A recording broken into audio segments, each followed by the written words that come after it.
to conclude this workshop, 1 week long workshop. And every year we had a culture, I think, of this workshop being closed off with the right person. And Sola Adesope is going to close us off with a presentation on taking the most out of all of these things and being a lifelong learner. Shola is professor of educational psychology at the College of Education, Sport, and Human Sciences. That's a new name the college has gotten. So far, it was called the College of Education. He's also evaluator for CySER. He has been the evaluator for CySER for all these years. And he's going to be sharing on this topic. And Sola, you have the time you would like to use for this, and I know you would like to administer the survey at the very end. But the time you have is at your discretion, and we have an audience here that's very eager. I don't know if you see all the camera, but all of the participants in the workshop are in the room and looking forward to hearing. Thank you for taking the time to share, and take it away, Sola. Thank you so very much, Dr. Asafa. Thank you. And thank you to Benny Van Wee. Thank you to Asafa. Thank you to Jason. You folks there in the room have the very best. These folks I can tell you behind the scenes as an excellent evaluator, these folks have worked extremely hard over the last few years to bring this opportunity to you. I have seen them work morning, afternoon, evening, night, and day to ensure that we grow cybersecurity presence in the Pacific Northwest. So I want to say a big thank you to you, Asafa, for your leadership, to Bernie for all the support that you've given, as well as to Jason for working extremely hard behind the scenes. Thanks also to Blessing for helping me along over the past few years. Just a privilege to every year to be the one that would close out this session. But for anyone that closes any session, you are always presented with a challenge. I think the one who opens and the one who closes. How do you want the participants to remember the workshop? So that's the challenge before this afternoon.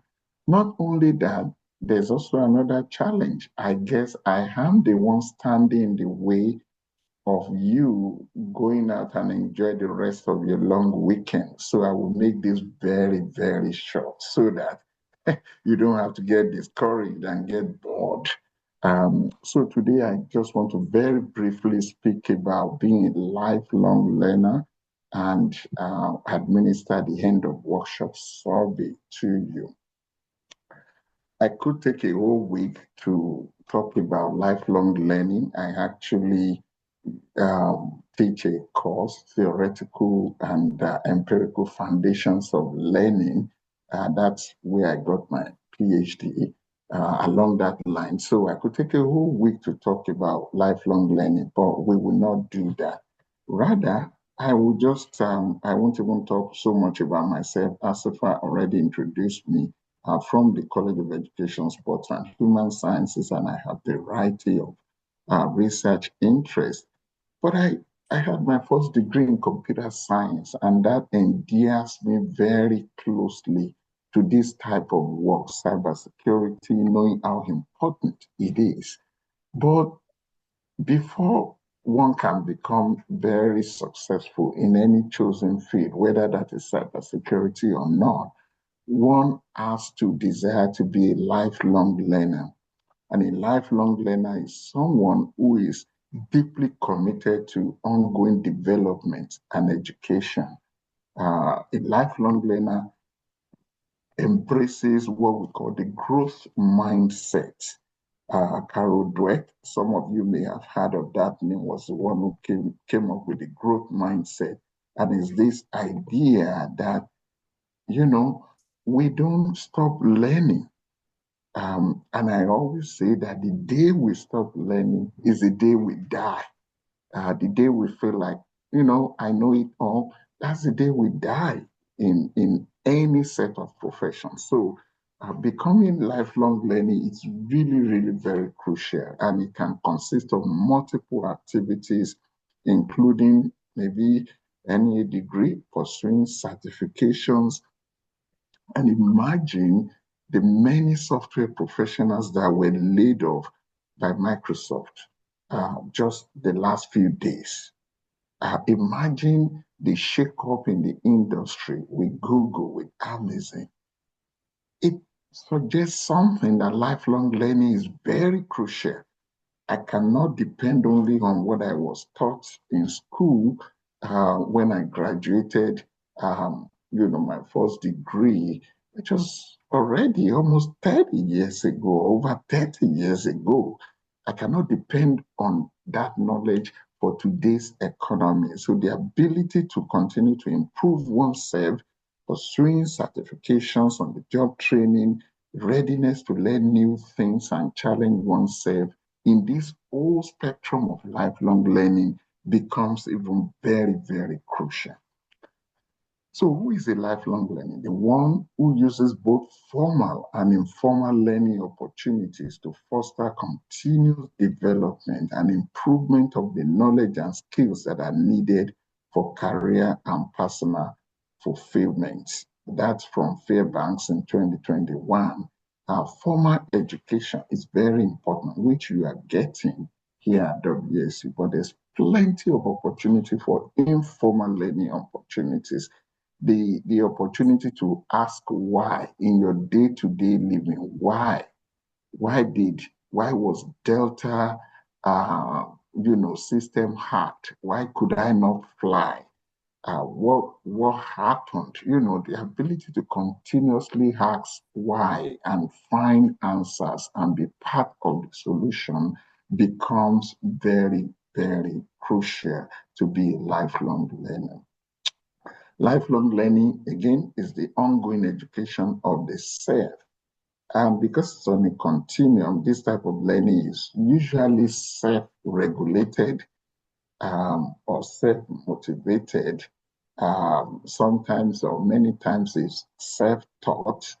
Nobody has to wake you up and say, hey, you have to do this. You see the trend of artificial intelligence, AI helping to write codes, and then you get in and say, hey, how can I, even though I wasn't taught all of that in school, how can I, improve myself to be at the cutting edge of emerging technologies? It's about having that fierce desire to gain knowledge and skills whenever, wherever, and however. Uh, just that passionate desire that you want to be at the cutting edge of your field. And cybersecurity, as we know, is really, really cutting edge. But again, how can you be at the cutting edge of even cybersecurity discipline? I will briefly talk about ways to become a lifelong learner. Just give you 7 ways. There could be many, many other ways. But these are foundational, and you can continue to build on this throughout your life, and then we'll administer the survey so that within the next 20 minutes here, we can wrap this up. So one way to become a lifelong learner is to be self-regulated. There's a whole bunch of literature on self-regulated learning. It actually came from Albert Bandura from Stanford back in the 1960s. He did extensive research on how do we get our students or anyone to take ownership of what they do. Back in early 70s, my advisor for Winnie happened to work with Bandura at Stanford. And that was where we learned a whole lot about self-regulated, learning principles. And then I had the privilege to work with him many years after he came out. And self-regulated learning is so powerful, whether it's for learning, it's for work, it's for anything we do. We need to be in charge, take ownership, don't put blame too much on other people. How can I improve? How can I? Because if people take ownership, then they can constantly look for ways to improve. Accepting responsibility. Don't put responsibility on other people. The responsibility to learn is mine, not my parents. Have you had kids say, "Oh, I could have done well, but my parents didn't start me right"? That's putting the blame on another person. But a self-regulated learner is constantly looking for ways to accept responsibility and looking for ways to improve. There are many, many, many theoretical lenses by which we look at self-regulated learning, but I won't go too much into theory today. I'll just keep things pretty practical. The second one is to keep a list of things to learn and you set realistic goals. If I were a software engineer today, one of the things that will be really, really cool for me to learn is how to handle AI for software, development. Um, yes, I know Python, I know C Sharp, C++, all of the programming languages, but how does AI come? What does it have to do with all of this? What does AI and what does I know you there's a lot of discussion around now about AI. So as a lifelong learner, I want to know. I'm asking the same question, even in education. How can we use AI to improve what we do in teaching and learning? So keeping a list of that will be one thing, but keeping a list of things to learn that will constantly keep you at the cutting edge of what you do is one thing that a lifelong learner does very well. And then setting goals for those things. Okay, if I want to learn one, two, three, when do I learn it? How do I learn it? And making sure that your goals are realistic. You have to calibrate your goals to attend to all the other person needs that you have. Number three, ask questions when you are confused. It's it's so important to ask questions. I come from a culture in Africa whereby asking questions is seen as a form of weakness or is seen as deleterious. Not at all. There's thousands of research studies showing that a good lifelong learner is able to ask deep, probing questions that elicit answers and spark innovation. It's very important. Ask why, what, where, how.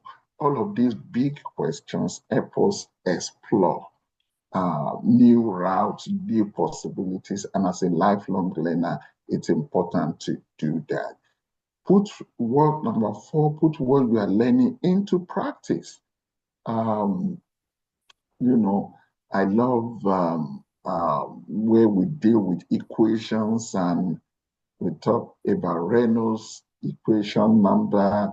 We talk about heat flow, energy flow in engineering, tension, strength of materials, all of those things.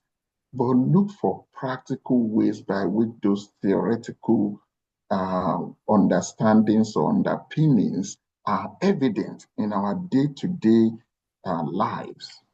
Strength of material, how does that apply in bridge building, in structures, in of different forms of engineering, energy flow, heat flow, look at the air conditioning, think about how your theoretical knowledge can be put into practice. A lifelong learner is always asking questions and also looking for ways by which those new understandings can be applied in their day-to-day lives. It's very, very important. Then number five here, improve your memory, improve your learning. Read and reread when you do not understand. Do practice testing. We've done some studies on practice testing, which is more like how much do I know about this area or about this topic? And then you self-test yourself and think about, oh, no, I really don't know about energy flow or heat flow. I really don't know about strength of material. I don't know too much about, Python programming or looping or, um, ask yourself. And when you do this realistic self-testing and self-examination, and you see that there's a gap in knowledge, the ability to fill those gaps, and then you can go back and regulate yourself and talk about, no, I don't know this area so well. How do I improve on it? Also becomes very important. You can imagine that what I'm talking about today is not just only for how to become a good cybersecurity professional, but a good, successful professional in any kind of discipline is very important. So improve your memory, read, reread, practice testing, identify gaps in knowledge, and develop strategic plans to address those gaps in knowledge. Um, it says embrace. I'm trying to okay, I'm trying to. Can you still see me, please? Yes, we can see you, and you Okay, are on your slide, on the right side. okay. Embrace a growth mindset. This is huge, huge. Carol Dweck talked about a growth mindset. A growth mindset is the mindset that is set out to always develop yourself, always wanting to develop yourself. Never say that, oh, I'm done with knowledge. Look at how knowledge evolves every day, new things to learn, new ways of, deploying things that you already knew before. So, new materials, new equipment, new thinking. And the ability to, it all came out from a growth mindset. So a lifelong learner is always having that growth mindset, thinking about how to grow, thinking about how to develop, and never static in terms of what next to do or what, oh, I'm done. Yeah, there's nothing else. I'm done. Remember, the day we stop learning is the day we die. And then the last one, just and read over again. You will see that if you have all of these six, then there will be more things to learn, and then you read about them, or well, everyone here can read. If I'm talking to in a culture whereby knowledge is passed down through oral tradition, then you say, listen, seek feedback from people. But again, part of that reading is also read, seek knowledge, listen, reread again, and over think about what you can improve in your day-to-day life. So that I will just stop there. Again, all of this and even many more, I could have said 20 ways to become a lifelong learner, but I realized that we have 30 minutes for me to talk and then have you begin to attempt this survey. So I really wanted to keep it short. Let me stop there and see if anyone has any questions before we administer the end of workshop survey. Any questions?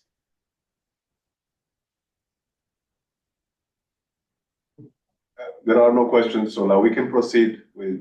Okay, good. So thank you so very much, Asifra. Um, we have, let's say, have 10 more minutes here. And if you have to stay a little bit longer to really thoroughly fill the survey, we encourage you to do that. So this is the end of workshop survey. Thank you again for participating in this 2025 cybersecurity education and research summer workshop. It's started